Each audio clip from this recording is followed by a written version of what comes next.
Boxing de unos audífonos que compré. Se vieron chidos y me los traje. Su marca es Vibe. Los compré en un centro comercial de Morelia y ahí había una tienda que se llama Radio Shack.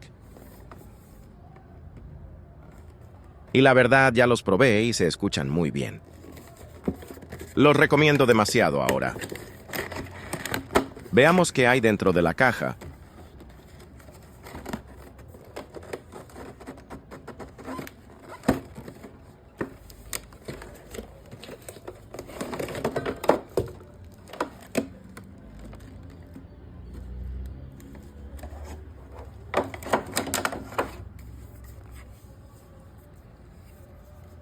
Vemos que están los audífonos.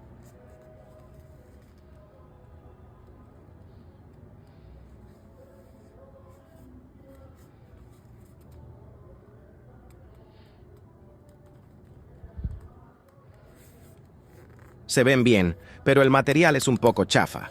Pero se escuchan muy bien, bueno. Ahora aquí están en unos papelitos.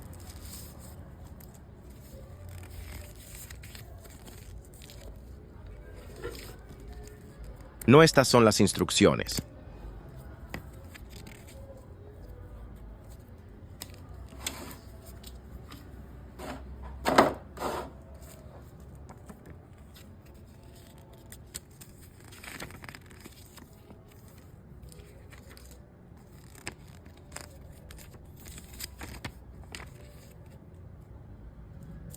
Los otros sé para qué sean, y estos son unas tarjetas, muchos papeles, y este es el cargador.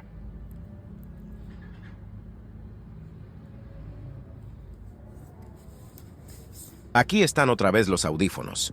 Están muy buenos. Y pues sería todo por hoy. Adiós.